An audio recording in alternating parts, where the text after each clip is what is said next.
मणिपुर की नस्लीय हिंसाओं के स्वभाव को जनता ने जानना पड़ेगा। नस्लीय हिंसा मणिपुर में जब जब होती है तब किस प्रकार से होती है वो भी जानना पड़ेगा। इसलिए मैं पुरानी हिंसाओं को भी रखूंगा। आपके मन में ये भ्रांति न हो, ये सवाल ना आए कि पुराना क्यों बता रहे।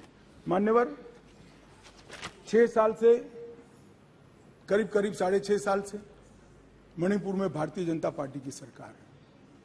मणिपुर में भारतीय जनता पार्टी सरकार बनी तब से 3 मई तक एक भी दिन कर्फ्यू नहीं डालना पड़ा। मैं मेरी बात आग्रह के साथ कहना चाहता हूं। मणिपुर में भारतीय जनता पार्टी की सरकार के 6 साल पूरे हो गए। 6 साल में मणिपुर में एक भी दिन कर्फ्यू नहीं डालना पड़ा।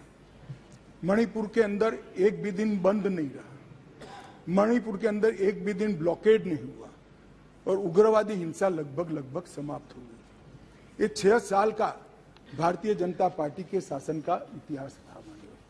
2021 में हमारे देश की पड़ोस में म्यांमार में सत्ता परिवर्तन हुआ और म्यांमार में वहां पर मिलिट्री का शासन आया, डेमोक्रेटिक सरकार गिर गई और वहां पर एक कुकी डेमोक्रेटिक फ्रंट है, इसने लोकतंत्र के लिए आंदोलन चालू करा। जब कुकी डेमोक्रेटिक फ्रंट ने लोकतंत्र के लिए आंदोलन चालू करा, वहां की मिलिट्री शासन ने इन पर कड़ाई करना शुरू की, दबिश बनाना शुरू की और चूंकि म्यांमार की बॉर्डर फ्री बॉर्डर है मान्यवर, वहां फेंसिंग नहीं है और आज से नहीं, आजाद हुए तब से नहीं है, फेंसिंग नहीं है, तो बहुत बड़ी मात्रा में मिजोरम और मणिपुर के अंदर कुकी भाइयों का वहां शरणार्थी नाते यहां आना शुरू हुआ। मैं इसलिए कहना चाहता हूं मान्यवर, क्योंकि उनका झगड़ा मणिपुर की मिलिट्री से था और दबिश शुरू हुई इसलिए अरे म्यांमार की मिलिट्री से था और दबिश शुरू हुई इसलिए वो यहां पर आए।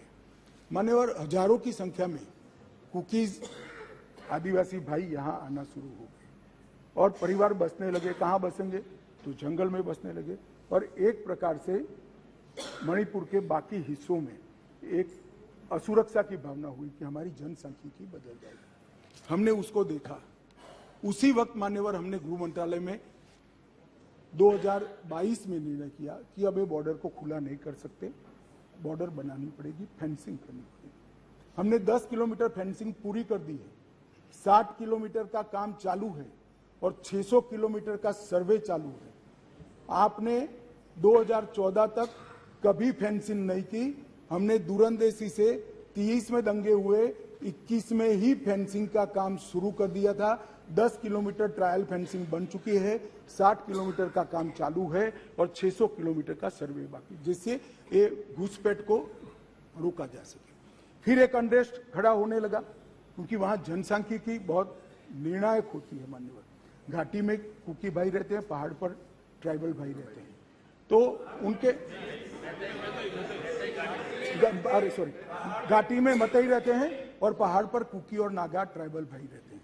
तो एक जनसांख्यिकी के बदलाव का बड़ा दबाव रहता है कि हमारी संख्या, हम अल्पमत में आ जाएंगे।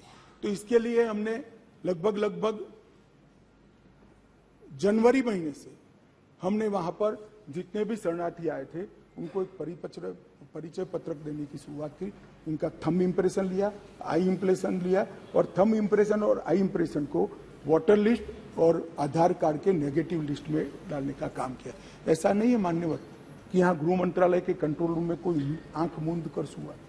2023 में दंगा हुआ, 21 में हमने फेंसिंग चालू करी, 22 में हमने फेंसिंग चालू करी और 23 की शुरुआत में हमने थंब इंप्रेशन और आई इंप्रेशन लेने की शुरुआत की और उसको भारत के वोटर लिस्ट और आधार के नेगेटिव लिस्ट में डालने की।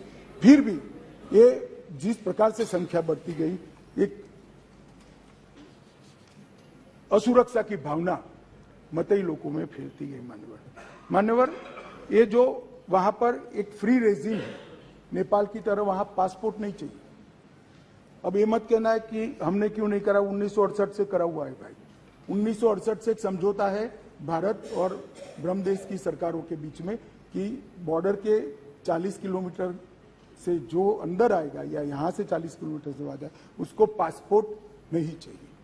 ये समझौता है किसी को रोकना भी असंभव था। और इतने हजारों किलोमीटर की बॉर्डर में बाढ़ भी नहीं लगी थी, फेंसिंग भी नहीं थी, तो संख्या बढ़ती गई और असुरक्षा बढ़ती गई। इतने में एक अफवाह फैल गई 29 तारीख अप्रैल को कि 58 ये वसाहतें जो थी शरणार्थियों की, उसको गांव घोषित कर दिया गया। अब गांव घोषित करने की अफवाह से ही घाटी में बहुत बड़ा अनरेस्ट शुरू हुआ मान्यवर। और वो अनरेस्ट को भी हमने माइक वाली जीपे चलाई, बताया गया कि भाई कोई गांव घोषित नहीं हुआ है, मगर अफवाहें जब फैलती है तब फैलती है अविश्वास का वातावरण। और घोषित जंगल गांव घोषित किया, जंगल गांव घोषित किया, जो वसाहतें थी उसको, तो उनको लगा परमानेंट अब यही बस जाएंगे, तो एक अनरेस्ट खड़ा हुआ। उसके बाद में आग में तेल डालने का काम हाईकोर्ट मणिपुर के अप्रैल महीने में आए हुए एक फैसले ने कहा, जिसने सालों से पड़ी हुई एक लंबित पिटीशन को अचानक चलाया। अचानक चलाकर ना भारत सरकार के ट्राइबल आयोग को शपथ पत्र लिया, ना भारत सरकार के ट्राइबल डिपार्टमेंट का लिया, ना भारत सरकार के गृह मंत्रालय का लिया, ना मणिपुर सरकार का लिया, और अचानक ही कह दिया कि 29 अप्रैल के पहले इस मतई जाति को ट्राइबल घोषित कर दी गई।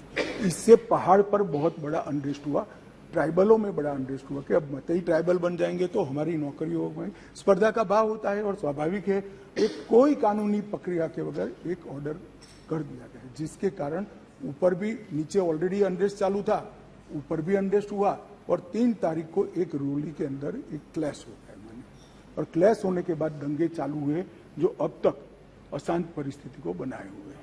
अब इस परिस्थिति को आप वो क्यों नहीं गया, ये क्यों नहीं गया, इस तरह से आप तुलना मत करिए। ये परिस्थिति जन्य दंगे है मान्यवर। मैं आगे भी कहना चाहता हूँ, इसके साथ एक बहुत बड़ी बात दूसरी भी हुई है कि वहाँ मिलिट्री का शासन आने के बाद थोड़ी ढिलास आ गई है, और नार्कोटिक्स का भी बहुत बड़ी तस्करी म्यांमार की ओर से मणिपुर की ओर हुई है। इसके व्यापार से भी बहुत बड़ा अनरेस्ट हुआ है। मगर जो क्लिंचिंग चीज थी वो कोर्ट का जजमेंट थी, उसकी अंतिम तारीख 29 मई थी, और इसके विरोध में एक जुलूस निकला। जुलूस में दोनों ग्रुपों के बीच में भिड़ंत हुई, और देखते देखते घाटी में और पहाड़ पर दोनों जगह एक दूसरे पर हमले करना, हिंसा करना शुरू हो गया। मान्यवर, अब 2 सवाल हैं कि हिंसा शुरू करने के बाद क्या किया, मैं उस पर बाद में जाता हूँ। इतनी ही शांति से बताऊंगा, कोई जरा भी मन में, मैं कोई किसी चीज से भागना नहीं चाहता, भागना मेरा स्वभाव ही नहीं है भाई, मैं किसी भी चीज से भागना नहीं। मगर मणिपुर की नस्लीय हिंसाओं के इतिहास को समझना पड़ेगा। 1993 में श्री पीवी नरसिम्हा राव जी प्रधानमंत्री थे, राजकुमार दोरेंद्र सिंह कांग्रेस के नेता